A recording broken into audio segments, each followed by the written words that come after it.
lugar pra chamar meu lar. Logo pude descobrir que este céu não é aqui. Compreendi que o lar será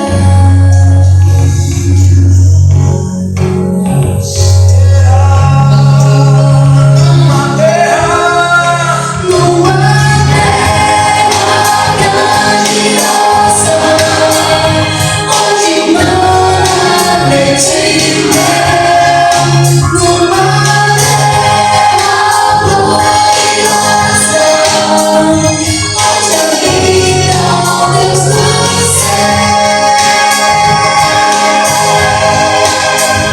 Numa terra além do rio, numa nova Canaã, terra de esplendor e luz. Foi na Bíblia que aprendi dessa terra no porvir. Decidi remar pra lá.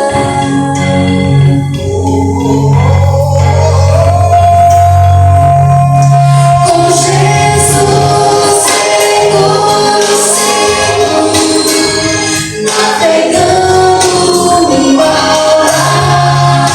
Minha rota está traçada, meu farol é o Senhor.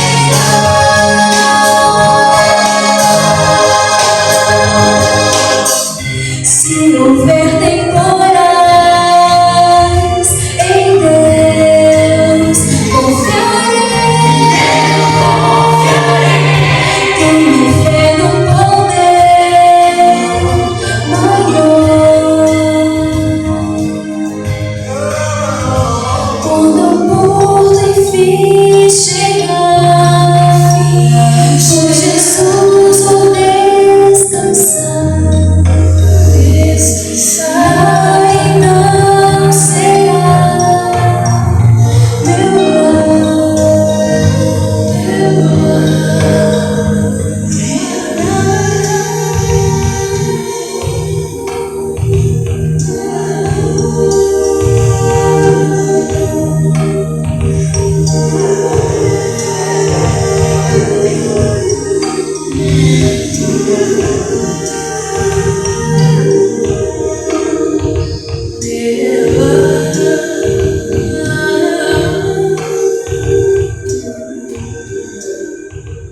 Amém?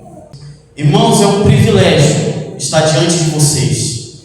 E eu peço para que vocês possam sempre me colocar em suas orações, porque eu preciso muito da graça de Deus. Eu quero convidá-los em honra à palavra do Senhor, que vocês se coloquem de pé, por favor. E você que trouxe um exemplar da Bíblia Sagrada, Josué, capítulo 1. Vamos ler os versos de 1 a 9. Diz assim a palavra do Senhor: Depois que Moisés, servo do Senhor, morreu, o Senhor falou a Josué, filho de Num, auxiliar de Moisés, dizendo: Moisés, meu servo, está morto. Prepare-se agora e passe este Jordão, você e todo este povo, e entre na terra que eu vou dar aos filhos de Israel. Todo lugar em que puserem a planta do pé, eu darei a vocês, como prometi a Moisés. O território de vocês irá desde o deserto e o Líbano até o grande rio, o rio Eufrates, estendendo-se através de toda a terra dos heteus e até o mar grande, na direção do poente do sol. Ninguém poderá resistir a você todos os dias da sua vida. Assim como estive com Moisés, estarei com você. Não deixarei, nem o abandonarei. Seja forte e corajoso, porque você fará este povo herdar a terra que, sob juramento, prometi dar aos pais deles. Tão somente seja forte e muito corajoso, para que você tenha o cuidado de fazer segundo toda a lei que o meu servo Moisés lhe ordenou. Não se desvie dela, nem para a direita, nem para a esquerda, para que seja bem sucedido por onde quer que você andar. Não cesse de falar deste livro da lei, pelo contrário, medite nele dia e noite, para que você tenha o cuidado de fazer segundo tudo o que nele está escrito. Então você prosperará e será bem sucedido. Não foi isso que ordenei a você? Seja forte e corajoso, não tenha medo, nem fique assustado, porque o Senhor, seu Deus, estará com você por onde quer que você vá. Irmãos, antes de dar prosseguimento à nossa pregação de hoje, eu gostaria de dizer que eu tenho um ministério, e esse ministério serve para abençoar as igrejas. Eu sempre tenho o privilégio, irmãos, de tratar temas que não é abordado em muitas das nossas igrejas, em muitos dos nossos púlpitos. E esses temas são essenciais para o despertamento do povo de Deus no tempo do fim. E caso a igreja queira conhecer mais, eu estou à disposição. Eu trabalho temas como reavivamento e reforma, eventos finais, obra do Espírito Santo, o santuário, o plano da salvação, a música na igreja remanescente. Amém. E aí nós trabalhamos com finais de semana, ou tem uma outra alternativa, um sábado profético, onde eu estou tanto pela manhã quanto pela parte da tarde, tratando sobre estes temas que são essenciais para preparar o povo de Deus para a volta de Jesus. Amém. Irmãos, eu quero tratar com vocês este tema que Deus colocou no meu coração: prosperidade do líder e da comunidade de fé. Porque sempre quando nós tratamos sobre este tema, há uma pergunta que precisa de uma resposta. O que Deus requer de nós? Estamos em um novo ano, um ano que é desconhecido. E precisamos responder esta pergunta: o que Deus requer de cada um de nós? O que Deus requer desta igreja para o ano de 2026? E esta é uma pergunta pouco pensada em nossos dias. E muitas vezes, quando nós nos unirmos a um povo, a uma denominação, muitas vezes não perguntamos quais são os passos que devemos dar após o batismo. E por não haver este questionamento, e também por não haver uma pessoa que nos oriente ou nos forneça as respostas necessárias para esta indagação, o povo de Deus padece. E muitas vezes nós nos questionamos do porquê a obra de Deus ainda não foi concluída, ou por que não há prosperidade nem na liderança e nem na comunidade de fé. O principal motivo em não haver prosperidade no meio do povo de Deus, que no reino de Deus há deveres. E se há um dever, este dever precisa ser obedecido.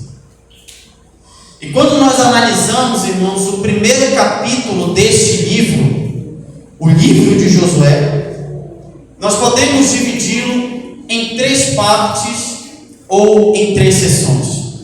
A primeira parte se encontra nos versos de 1 a 9, aonde contém as palavras do Senhor a Josué, encarregando com a responsabilidade de assumir a posição de liderança aberta por ocasião da morte de Moisés. Esta é a primeira parte do capítulo 1. A segunda parte se encontra nos versos de 10 a 15, onde narra a resposta inicial de Josué, cobrando que os oficiais do povo e as tribos da Transjordânia se preparem para atravessar o Jordão para Canaã. E por último, onde nós chamamos de sessão final, ou a terceira parte do capítulo 1, se encontra nos versos 16 a 18, onde registra a determinação do povo de seguir a Josué como haviam seguido a Moisés. E muitas vezes, quando nós lemos o capítulo 1, nós focamos muito no versículo 9, que diz o seguinte: olha, seja forte e muito corajoso. É um texto que se tornou um clichê, tanto no meio evangélico quanto no meio secular. Se você abrir alguma página do Instagram, ou alguma página do Facebook, ou até mesmo em algumas postagens, sejam de cristãos ou não cristãos, sempre citam este versículo: seja forte e muito corajoso, porque eu estarei com você por onde quer que você vá. Mas, irmãos, nós precisamos ter um cuidado em selecionarmos certas passagens e esquecermos do contexto do todo. Em que contexto se encontra o versículo 9? Seja forte e muito corajoso, porque eu estarei com você. E para você ter uma compreensão clara do capítulo 1, nós precisamos retornar a um livro que antecede o livro de Josué, que é o capítulo 34. Deixa marcado, volte comigo para Deuteronômio capítulo 34. Este capítulo é um capítulo excepcional e importante para compreendermos o capítulo 1 do livro de Josué. E alguns pontos interessantes que eu quero destacar do capítulo 34 do livro de Deuteronômio. O primeiro ponto que vale destacar desse capítulo é que Deus mostra a terra de Canaã para Moisés. Deus faz com que Moisés suba ao monte e Deus diz o seguinte: olha, Moisés, aqui está a terra de Canaã, a terra que prometi a Abraão, e esta terra será conquistada por Israel, mas você não entrará nessa terra. O segundo ponto é que Deus revela a Moisés que ele não entraria na terra prometida por conta do pecado que ele havia cometido em não ter glorificado a Deus, mas ter feito as coisas apressadamente por ter batido na rocha. Porque Deus havia pedido para Moisés: olha, fale com a rocha. Moisés, precipitadamente, com ira e ódio do povo, ele tira a atenção de Deus para ele mesmo e bate na rocha, desagradando a ordem divina. Terceiro ponto que vale destacar: neste momento em que Deus revela a Moisés a terra de Canaã e que ele não entraria nesta terra, Moisés tinha 120 anos. E encerra-se o capítulo 34 dizendo que Moisés, ele havia morrido por ordem de Deus. Deus tirou o fôlego de vida de Moisés e Deus o sepultou em um lugar onde ninguém tinha um conhecimento. E aí os versos de 8 a 12, principalmente o versículo 8 e o versículo 9, faz a ponte para o capítulo 1. Acompanhe comigo. Deuteronômio, capítulo 34, versículos 8 e 9. Os filhos de Israel prantearam por Moisés durante 30 dias, nas campinas de Moabe. Então se cumpriram os dias do pranto do luto por Moisés. Josué, filho de Nun, estava cheio do espírito de sabedoria, porque Moisés havia imposto as mãos sobre ele. Assim os filhos de Israel lhe deram ouvidos e fizeram como o Senhor havia ordenado a Moisés. Moisés se despede do povo, ele sobe o monte, Deus tira a sua vida e Deus vai fazer o sepultamento de Moisés, e Deus não revela o lugar onde ele havia sepultado Moisés. E a Bíblia diz que Israel passa quanto tempo se entristecendo pela morte de Moisés, irmãos? 30 dias. 30 dias eles prantearam, se angustiaram. Por quê? Porque um líder excepcional, um dos maiores profetas e líderes do povo de Israel, estava morto. E a pergunta é: o que será da nação de Israel?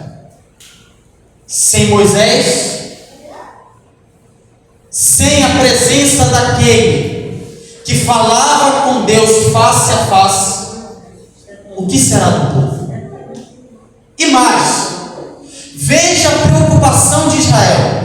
Não temos Moisés, e está diante de nós um líder que não tem as mesmas qualidades de Moisés, é apenas um jovem, não é uma pessoa experiente.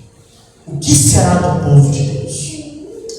Isso é tão sério, irmãos, que no livro Patriarcas e Profetas, no capítulo 44, a serva do Senhor vai nos dar um vislumbre desta preocupação que estava no meio do povo de Israel. Os israelitas prantearam sentidamente seu finado líder, e 30 dias foram dedicados a cerimônias em honra à sua memória. Nunca, até que fosse retirado dentre eles, se compenetraram tanto do valor de seus conselhos e sábios, de sua paternal ternura e de sua fé inabalável. Com uma apreciação nova e mais profunda, recordaram-se das preciosas lições que dera enquanto ainda com eles se encontravam. O povo de Israel pranteou-se. Por quê? Porque eles haviam perdido um homem que tinha um valor grandioso. Por quê? Porque Moisés era mais do que um líder. Ele era um conselheiro. Ele era um porta-voz de Deus. Não é à toa que Moisés, antes de morrer, Moisés faz uma profecia. Olha, surgirá no meio de vocês um profeta maior do que eu. Então veja, irmãos, ali o valor de Moisés para aquele povo. Veja a responsabilidade que estava sobre os ombros de Josué. Imagine você estar no lugar de um presidente da República. Quanta responsabilidade. E ainda mais alguém que é considerado pelo povo. Então veja, irmãos, a preocupação que havia entre o povo de Israel. Moisés morrera, mas sua influência não desapareceu com ele. Deveria continuar a viver, reproduzindo-se nos corações de seu povo. A memória daquela vida santa, abnegada, durante muito tempo, seria acariciada, modelando com um poder silencioso, persuasivo, a vida daqueles mesmos que haviam negligenciado suas palavras vivas. Mesmo que Moisés fosse uma pessoa bem considerada entre o povo, muitos desprezavam Moisés e só passaram a valorizá-lo após a sua morte. Há muitas pessoas que só são valorizadas depois que morrem. Isso é muito triste. Eu me lembro de uma história de um certo missionário. E logo na sua biografia estava escrito o seguinte: esquecido em vida e lembrado na morte.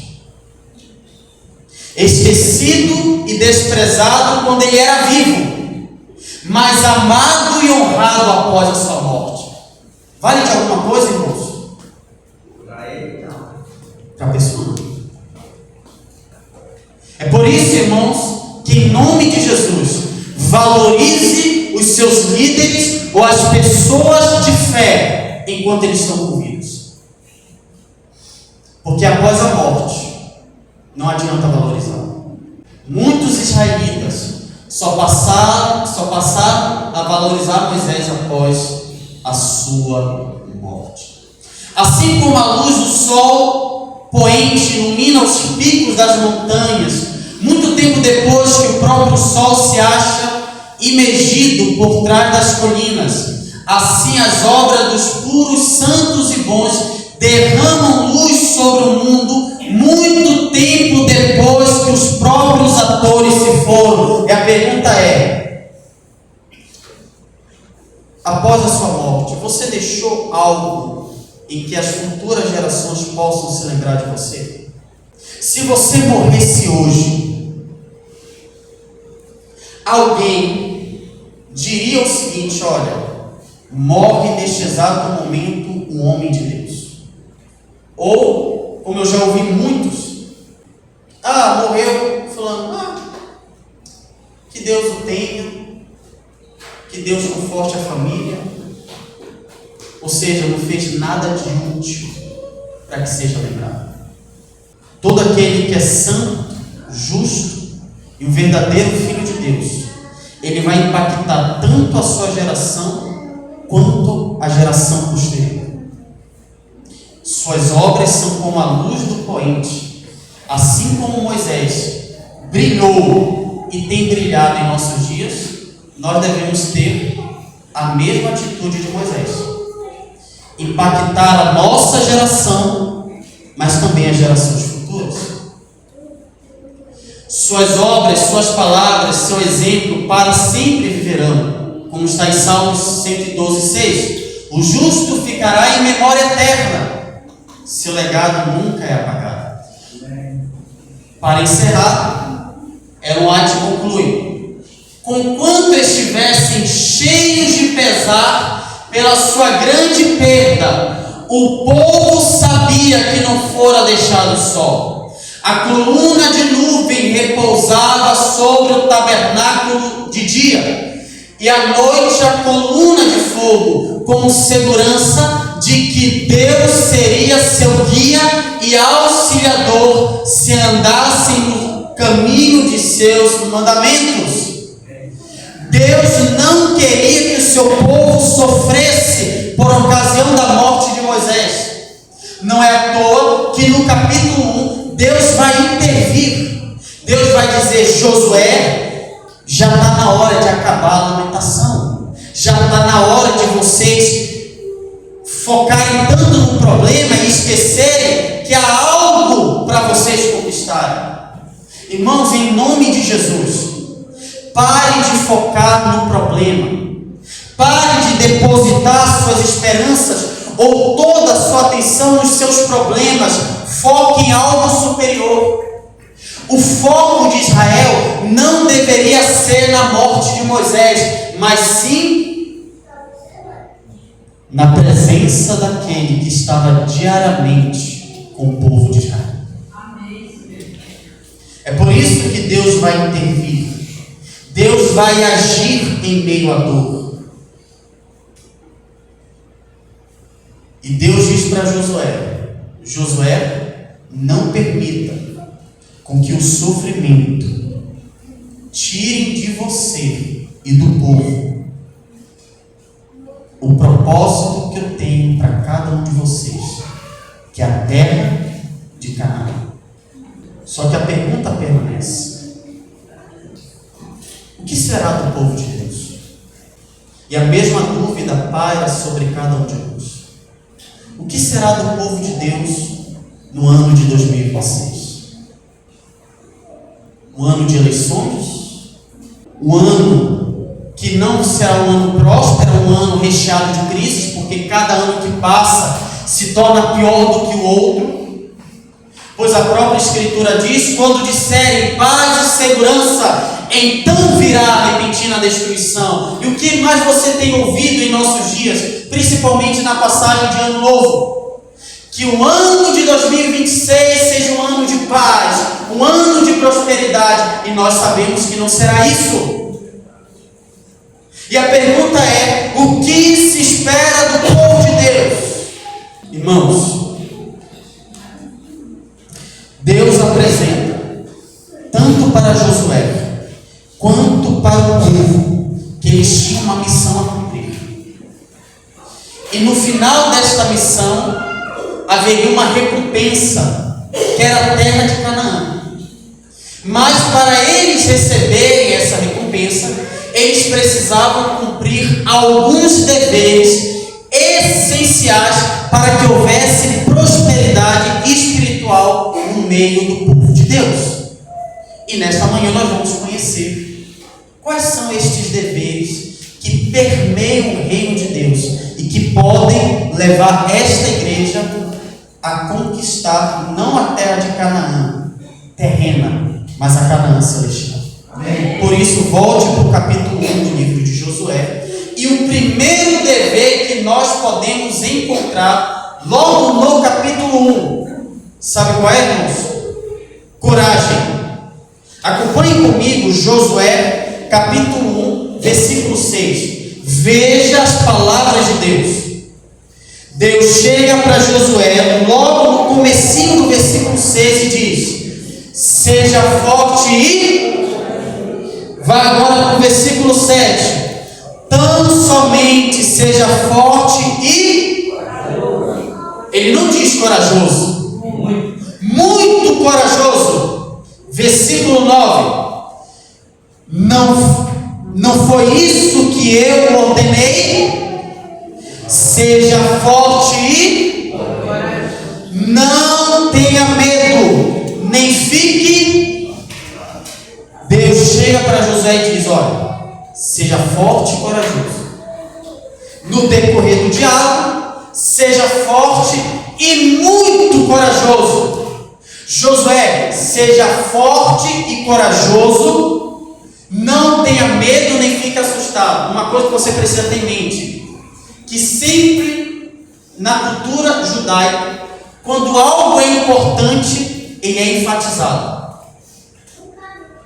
Deus enfatiza e muito o quê? Seja forte e corajoso. Seja forte e corajoso. Seja forte e corajoso. Mas por que Deus dá esta ordem a Josué? Seja forte e corajoso. Sejamos lógicos. Se eu chego para uma pessoa e diz: meu querido, seja forte e corajoso, é porque aquela pessoa não é corajosa.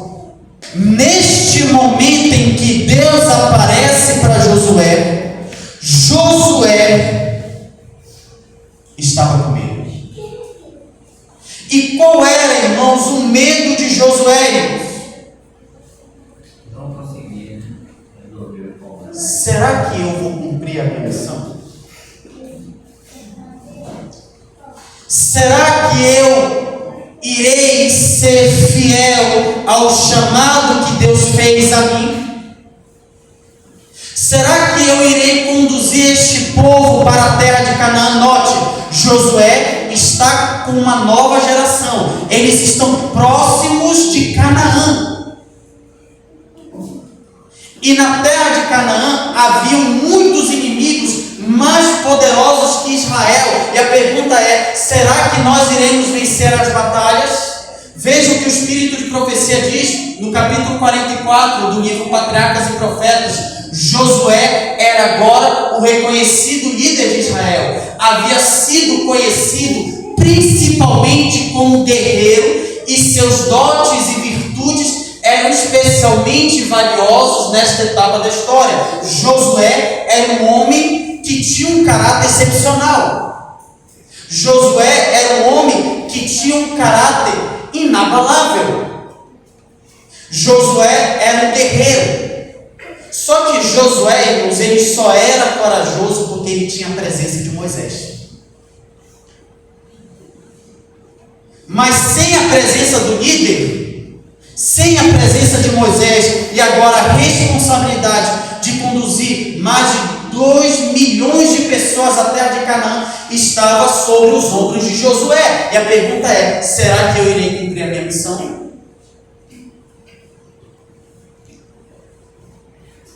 Será que eu irei cumprir o meu chamado?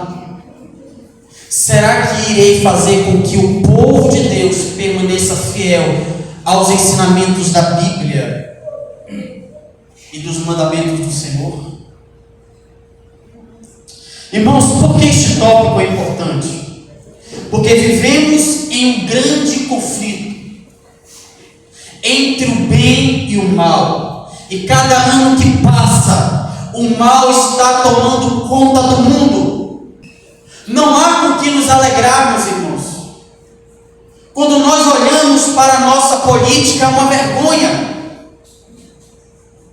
Líderes corruptos. A bancada evangélica é mais corrupta do que aqueles que não são cristãos. Quando você anda pelas ruas, é assassinato, é fome e tantas barbaridades que nos cercam. E a pergunta é: e nós como povo de Deus? O que será de nós? Porque quando você entra para dentro da igreja, parece que as práticas do mundo estão cada vez mais próximas da igreja. Muitos cristãos ímpios, cristãos que não foram realmente convertidos,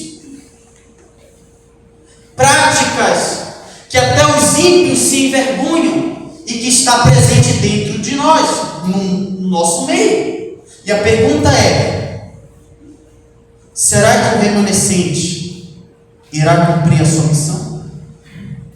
Gera em nós medo, sim ou não, irmãos? Diante destes desafios? É óbvio que sim. Mas lembre-se, irmãos, do que a serva do Senhor diz no livro Testemunhos para a Igreja, volume 1, página 404 e 405. Entre o povo que professa a verdade presente, não existe um espírito missionário correspondente à nossa fé. Por quê? Porque há em nós um sentimento de medo. Falta têmpera do verdadeiro ouro no caráter. A vida cristã, irmão, isso aqui me faz tremer. A vida cristã é mais do que eles pensam ser. Ela não consiste em mera gentileza, paciência, mansidão e bondade. Estas graças são essenciais, mas há necessidade de haver no meio do povo de Deus o que, irmãos? Coragem, força, energia e perseverança também. Por quê? Porque estamos em meio a uma guerra. E covardes não fazem parte do povo de Deus. Me vem à mente, irmãos, o exemplo de Gideão. Quando Deus chama Gideão para libertar Israel dos inimigos, Deus pede para que Gideão convocasse o povo. E Gideão convoca todos os homens. E havia uma multidão de homens. Qual foi a ordem de Deus? Gideão, pergunte: quem aqui é covarde e medroso? Saia daqui. a Bíblia diz que uma parcela considerável saiu. Por quê, irmãos? Porque numa guerra não se aceita pessoas medrosas e covardes. E principalmente na guerra espiritual, irmãos, a Bíblia diz que covardes não entram no reino dos céus. Aqueles que deixam serem levados pelo medo, e eu preciso abrir um parêntese, irmãos, coragem não é ausência de medo. Nós temos esse sentimento, mas a pergunta é: você vai deixar ser dominado por esse sentimento? Ou você será um homem, uma mulher que vai se revestir das armaduras de Deus e vai dizer: eu vou a este mundo combater o diabo e os seus demônios para resgatar almas para o reino de Cristo? Amém. Quem será você? Note, irmãos, Deus não pede, Deus ordena: seja forte e corajoso. Este é o primeiro dever daquele que quer fazer parte do reino de Deus. Segundo dever, irmãos, se encontra no versículo 7. Que dever é este? Obediência. Acompanhe comigo. Josué capítulo 1, versículo 7. Tão somente seja forte e muito corajoso, para que você tenha o cuidado de fazer segundo toda a lei que o meu servo Moisés lhe ordenou. Note o que o texto diz: tenha o cuidado de fazer uma parte do que Moisés ordenou, uma pequena parte daquilo que Moisés ordenou, tudo o que o meu servo Moisés lhe ordenou. Aqui, irmãos, está um princípio ignorado na nossa geração: o princípio da obediência. Tanto Josué quanto o povo de Israel deveriam ser obedientes, deveriam ser fiéis em tudo. Irmãos, vivemos em uma geração que odeia a palavra obediência. E até aqueles que querem ser obedientes, mas querem obedecer de uma forma parcial e subjetiva. Não querem obedecer como um povo. Irmão, só pode haver prosperidade em uma igreja se ela for obediente em todos os aspectos.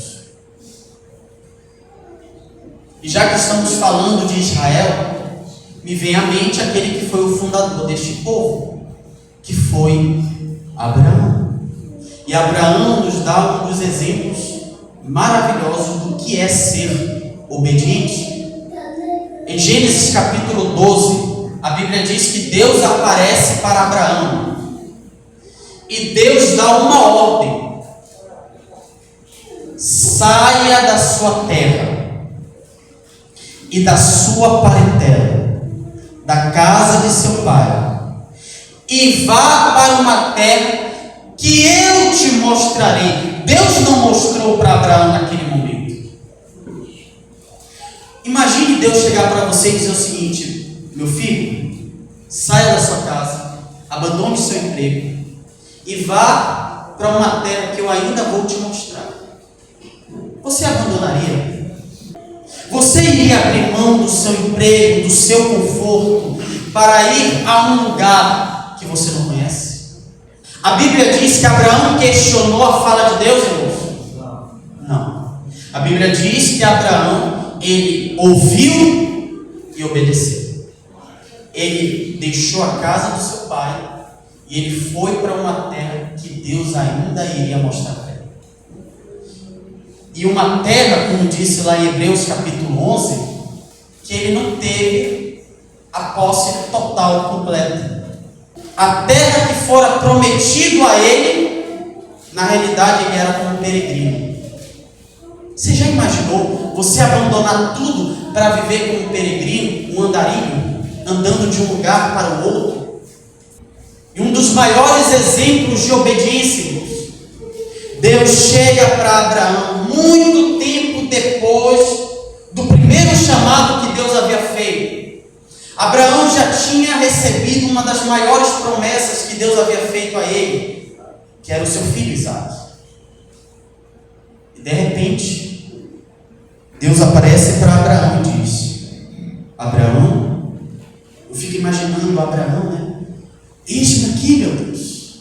E aí Abraão dizendo: Senhor, eu tenho muito que te agradecer. Eu sou um dos homens mais ricos deste Oriente. Eu tenho servos e servas, tenho ouro, prata, eu tenho uma esposa, e até aquilo que era impossível eu tenho meu filho Isaque. E aí Deus chega para Abraão e diz o seguinte: Abraão, eu tenho uma ordem. Senhor, eu faço tudo o que o Senhor mandar. Meu coração está tão grato que eu vou fazer tudo. Você vai fazer tudo, Abraão? Sim, sim. Então está aqui a minha ordem. Escute bem, Abraão. Toma o teu filho, o teu único filho, a quem tu amas. Olha aí a ordem de Deus. Toma o teu filho, aquele que você ama.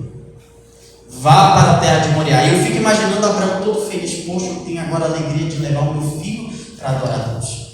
Sobe a um dos montes. Pegue o seu filho, o filho da promessa, e o sacrifique. Mate o teu filho. Se Deus chegasse e fizesse este pedido, na realidade, desse essa ordem, você obedeceria? O que Abraão fez, irmãos? Mesmo com o coração angustiado, contrito, ferido, rasgado, a Bíblia diz que Abraão obedeceu. E Abraão não tinha a ideia de que Deus iria intervir. Mas, de acordo com o autor dos Hebreus, Abraão cria firmemente que mesmo ele matasse o seu filho, Deus iria ressuscitá-lo. Por quê? Porque Abraão sabia quem Deus era. Escute uma coisa, irmãos. Se você sabe quem Deus é, você não precisa entender tudo que Ele faz. Se você sabe quem Deus é, você não precisa entender tudo aquilo que a Bíblia te pede. Você obedece porque a Bíblia manda. Ah, mas é ilógico para o mundo, é irracional para o mundo, não importa. Eu obedeço porque eu sei quem é o meu Deus. Abraão obedeceu, e por causa da obediência de Abraão, surge o povo de Israel. Por conta da obediência de Abraão, o Messias vem. Por conta da obediência de Abraão, o Messias morre na cruz. Por conta da obediência de Abraão, o Messias ressuscita. Por conta da obediência de Abraão, nós podemos ser salvos. Amém. Então, irmãos, qual é o segundo dever que Deus pede para esta igreja?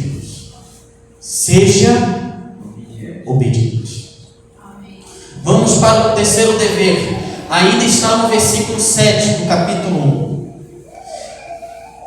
Não se desvie dela, nem para a direita, nem para a esquerda, para que seja bem sucedido por onde quer que você ande.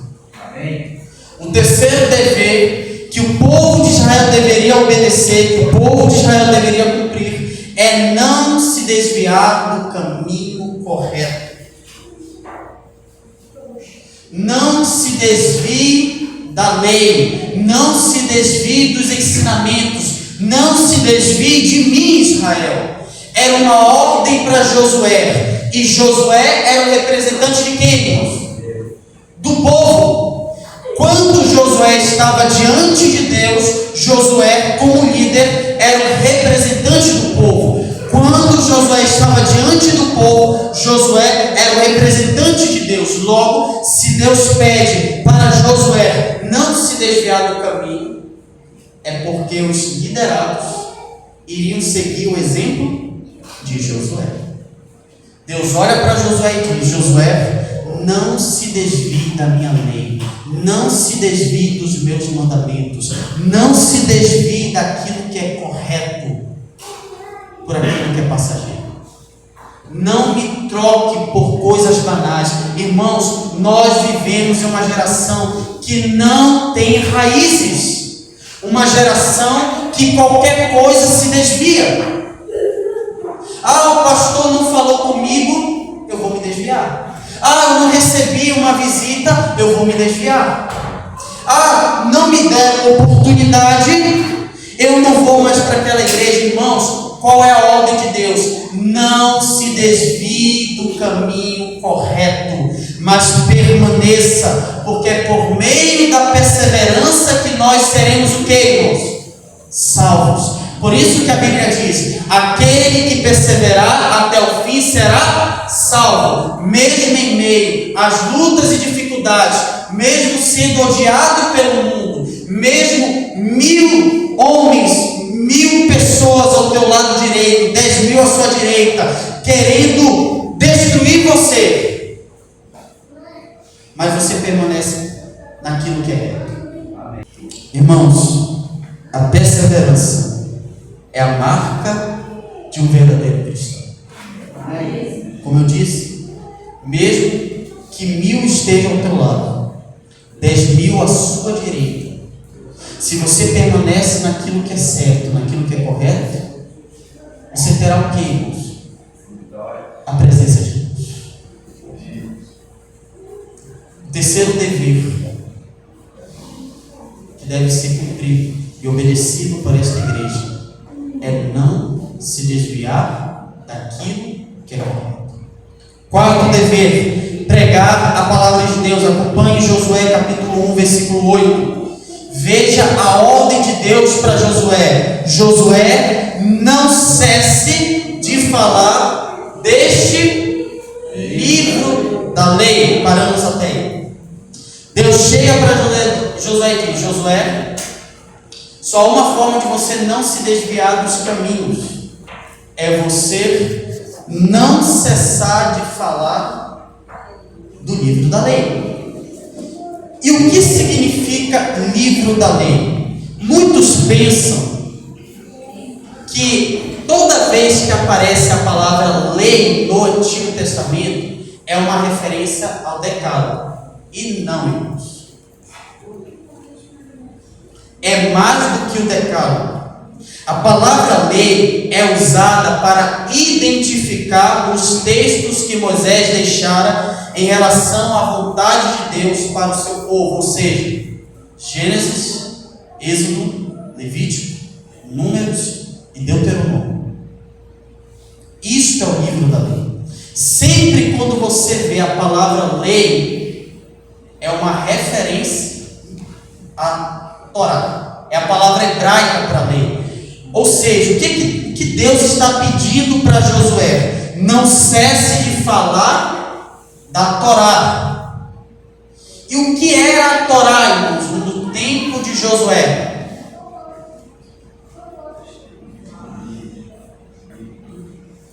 Era a palavra de Deus. Ou seja, irmãos, esta palavra, Torá, significa mais do que legislação.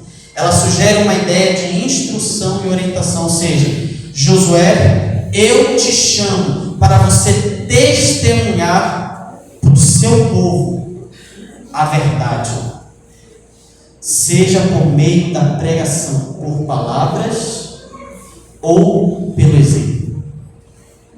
Irmãos, vocês sentem o desejo de testemunhar da palavra de Deus todos os dias?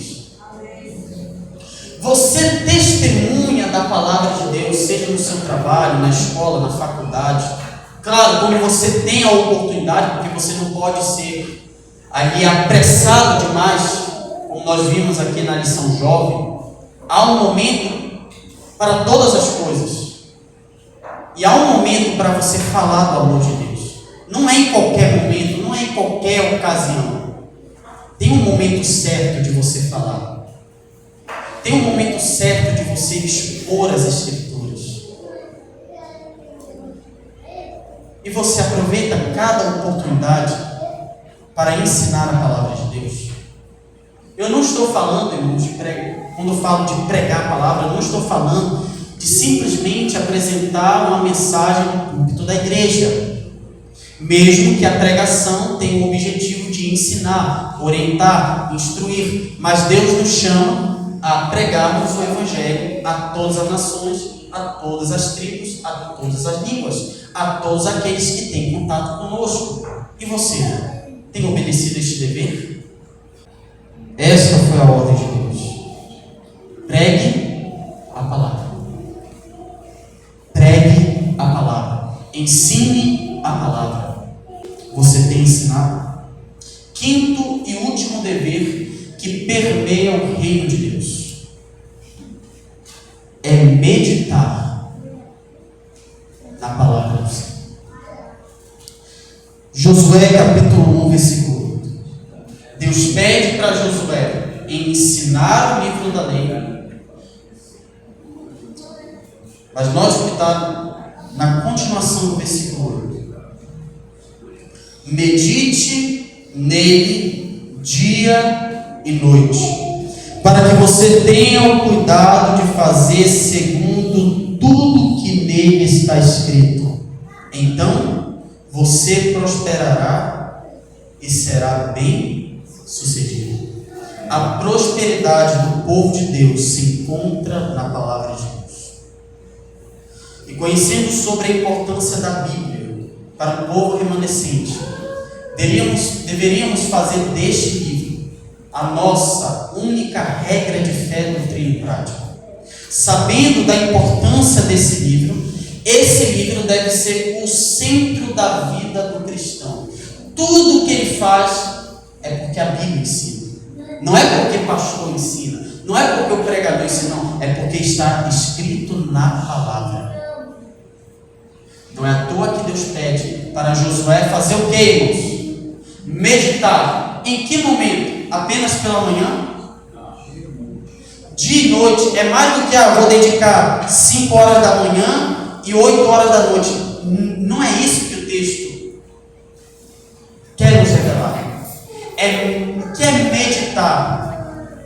É estudar. Não é simplesmente ler. É estudar.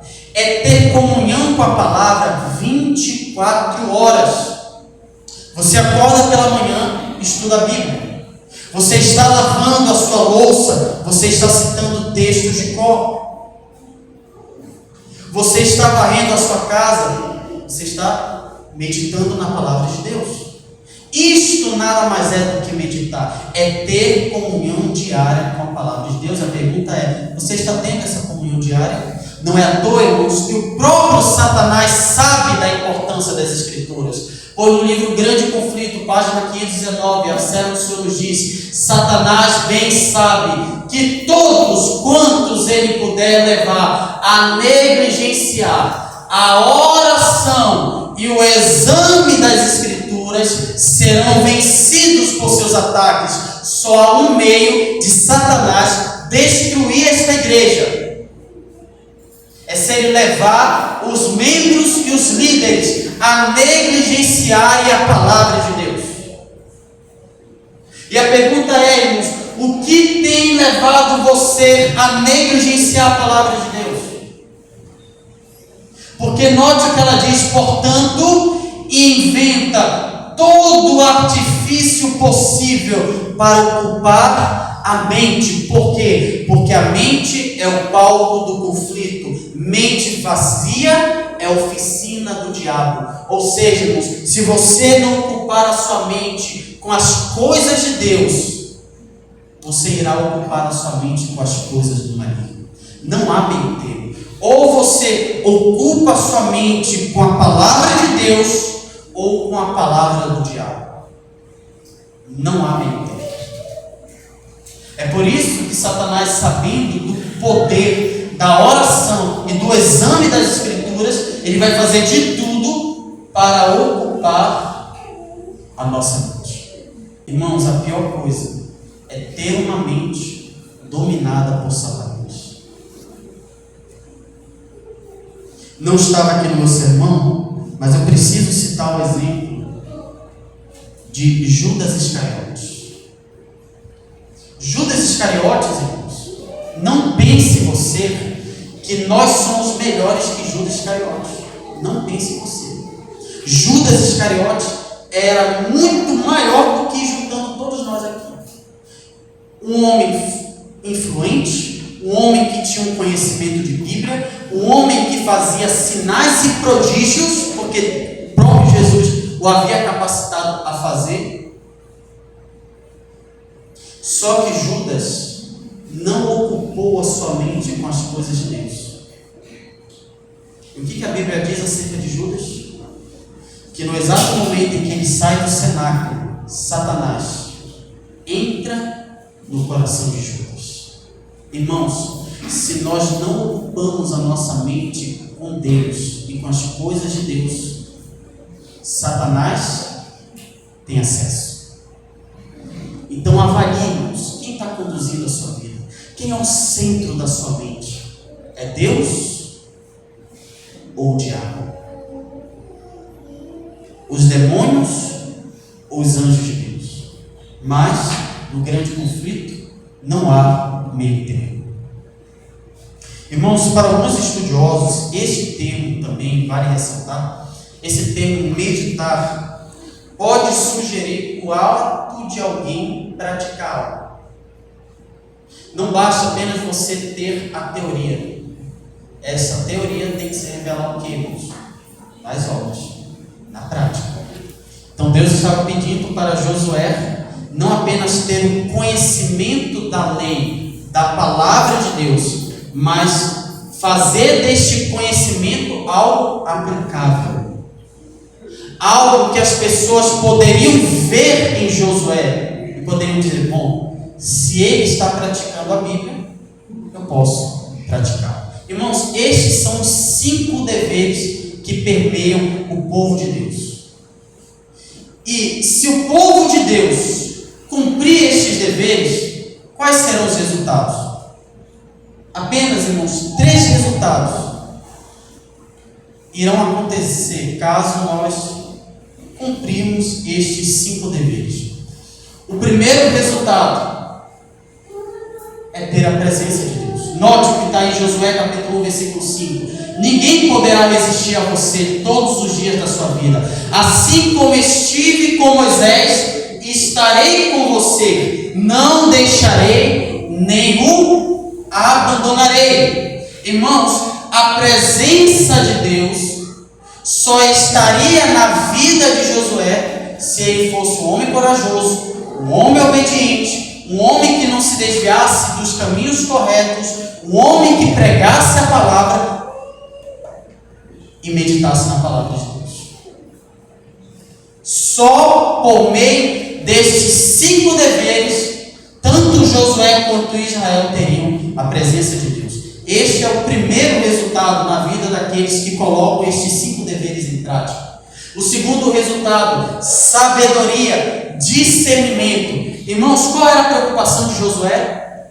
Será que eu serei um bom líder? Será que eu serei um bom líder como Moisés? E o que é que Deus promete para Josué? Sabedoria. E o que é sabedoria de acordo com a Bíblia, irmãos? Discernimento. É você saber discernir o certo do errado, o que agrada a Deus e o que não agrada a Deus. Num comentário sobre liderança por John Maxwell, ele vai dizer o seguinte: nenhum líder pode usufruir de sucesso por muito tempo sem desenvolver um senso saudável de discernimento. O discernimento vai mais fundo que o conhecimento. assemelhando-se à intuição. Às vezes, o discernimento é um dom, outras vezes é o resultado de uma experiência. O discernimento traz uma profunda percepção do que está ocorrendo, seja no exterior ou no interior de uma pessoa. Ou seja, é você saber discernir quem é a pessoa. É uma pessoa que agrada a Deus ou agrada o diabo? Aquilo que eu faço ou aquilo que eu ainda irei fazer agrada a Deus ou a Satanás? Isto é sabedoria, é o discernimento espiritual. Este é o segundo resultado daqueles que colocam em prática estes 5 deveres. E qual seria o terceiro resultado? A posse da terra de Canaã. Israel só teria sucesso se eles fossem obedientes, pregassem a palavra, meditassem na palavra, vivessem no caminho reto, fossem obedientes e fossem corajosos. Josué capítulo 1, versículo 3 e o versículo 6. Todo lugar em que puserem a planta do pé, eu a darei a vocês. Como prometi a Moisés, seja forte e corajoso, porque você fará este povo herdar a terra. Irmãos, só uma forma de herdarmos a terra de Canaã: se formos cumpridores destes 5 deveres que eu apresentei a vocês. Vivemos em uma guerra espiritual, e com isto aqui eu encerro. Vivemos em uma guerra espiritual. Diante de nós, sofrimento, angústia, tribulação. Mas chegará um dia em que os céus irão se abrir. O nosso Salvador estará assentado no trono. Milhares de anjos estarão ao redor do trono, tocando a trombeta de Deus. E eles virão resgatar um povo. Porque o objetivo de Cristo é nos levar de volta para isso aqui, para a terra de Canaã. Não a Canaã terrestre, mas a Canaã celestial. Irmãos, nossos olhos devem estar fitos no céu. É óbvio que você não vai ignorar os problemas, mas todo o seu ser, todo o pensamento deve estar onde, irmãos? No céu. Só que, irmãos, só vai entrar aqueles que foram lavados pelo sangue do Cordeiro. E só irão entrar aqueles que forem corajosos, aqueles que forem obedientes, aqueles que não se desviarem por nada daquilo que é correto. Só irão entrar aqueles que pregam a palavra, testemunham o amor de Deus e estudam a palavra. Amém. Tem você falhado em alguns destes deveres? Neste momento eu quero chamar a Larissa. E a minha maninha, ela irá louvar o nome do Senhor. E este louvor fala acerca deste novo céu e de uma nova terra. Se é o seu desejo fazer parte daqueles que vão herdar a terra de Canaã, não a Canaã terrestre, mas a Canaã celestial, e você, pela graça de Deus, quer dizer o seguinte: Senhor, eu quero ser uma pessoa corajosa porque eu sou medroso. Senhor, eu quero ser uma pessoa que estuda, que vem estudar a sua palavra, porque eu não sinto prazer na sua palavra. Eu quero ser uma pessoa que prega a palavra com poder e trepidez. Senhor, eu tenho me desviado dos seus caminhos, mas eu quero permanecer naquilo que é correto. Porque o meu maior intuito é entrar nesta terra. Se este for o teu desejo, se coloque de pé. Enquanto a Larissa estiver louvando Deus. Mas se entregue verdadeiramente. Se entregue a Deus verdadeiramente. Não porque o pregador pediu, mas porque você foi convencido pelo Espírito de Deus. Medite na letra deste livro. Que existe no céu, Fale com teu Deus nesse momento. que meu Jesus preparou pra mim, Não fique de fora da terra de Canaã. mas nunca pude imaginar o que estava me esperando neste meu novo e lindo lar.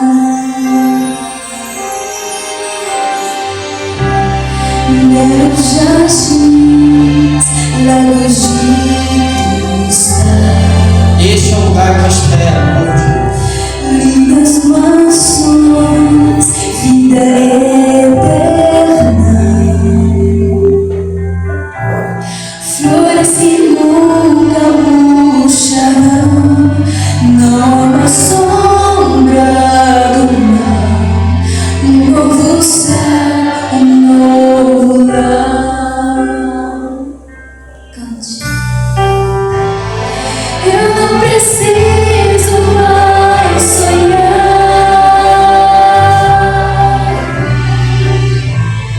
Posso abraçar o meu Jesus. Posso tocar as tuas mãos, ver as feridas do amor, eterno amor que me salvou. Quando você fala com Deus, olhe para essa imagem. Imagine você estando lá. Emoção quando eu encontrei Você está na companhia de amigos que se foram. amigos e irmãos por quem sempre orei, e os que dormiram no Senhor agora cantam em louvor. Glórias ao Rei, meu Salvador.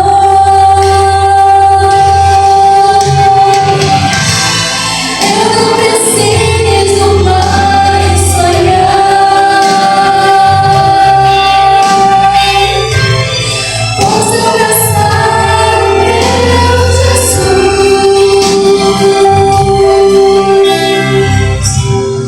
Posso tocar as suas mãos, ver as feridas do amor, eterno amor que me salvou. Vale a pena sermos fiéis por amor a Jesus.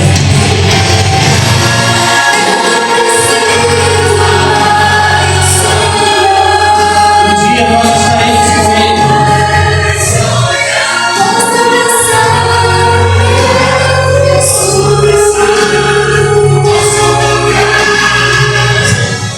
Posso tocar as suas mãos, ver as feridas do amor, eterno amor que me salvou.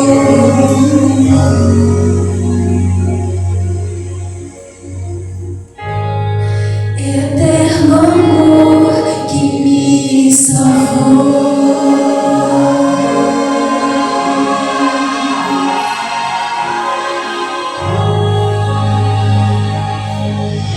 Irmãos, vale a pena ser fiéis por amor a Jesus. Vale a pena vivermos a palavra, estudar a palavra. Vale a pena, sabe por quê? Porque mesmo no meio a um mundo de dor e sofrimento, isso aqui nos espera. O mundo não tem essa esperança, porque o mundo vai depositar suas esperanças em um presidente, em um governador, em um prefeito.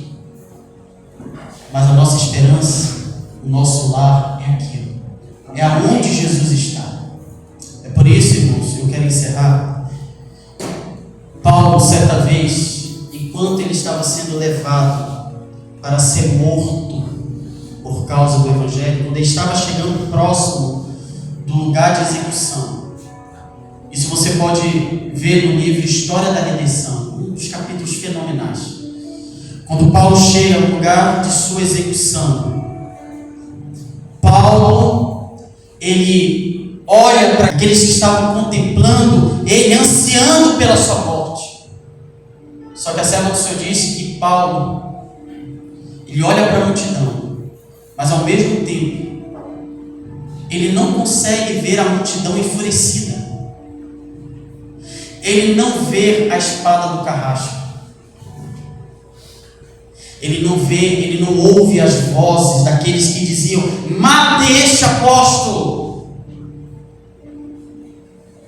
Mas os seus olhos se abriram e ele pôde ver Cristo assentado no trono. Amém. No lugar das vozes que diziam: matem este homem, ele poderia ouvir o seu Salvador dizendo: meu filho, ressuscite dentre os mortos. No lugar do sofrimento, ele viu uma coroa eterna. E aí, Ellen White diz que quando ele fecha os seus olhos, esperando com que a espada descesse sobre o seu pescoço, ele faz algumas indagações. Ó Senhor meu e Deus meu, quando eu poderei ver o teu rosto? Quando eu poderei tocar no Senhor? Quando eu poderei vê-lo sem que haja um véu entre mim e o Senhor? A espada desceu sobre o pescoço daquele homem, mas seus olhos se abrirão e aquilo que ele tanto desejou irá se cumprir. Ele irá ver o rosto do seu Salvador. Ele poderá tocar nas feridas que sangrou por amor a ele. E não apenas Paulo terá esse privilégio, não. Nós teremos esse privilégio. Porque nós já podemos usufruir do reino dos céus aqui na terra. Quando estamos na presença de Deus, o reino já se faz presente. Ó Pai, ajuda-nos, Senhor, a vivermos de acordo com o que o Senhor nos pede. Ó Deus, iniciamos o ano de 2026 como Josué, na incerteza, com medo, com temor, com angústia, mas a alegria que temos, Senhor, que mesmo em nossas tribulações e dificuldades, podemos ter a plena certeza de que o Senhor está conosco. Assim como o Senhor esteve com Josué e com aquela geração, esteja conosco, Senhor. Ó Deus, nos dê forças, por meio do Teu Espírito, nos dê a Tua graça, Senhor. Porque é somente por meio da graça que nós podemos ser fiéis em todos os aspectos. Podemos, Senhor Deus, cumprir os deveres que a Tua Palavra nos revelou nesta manhã.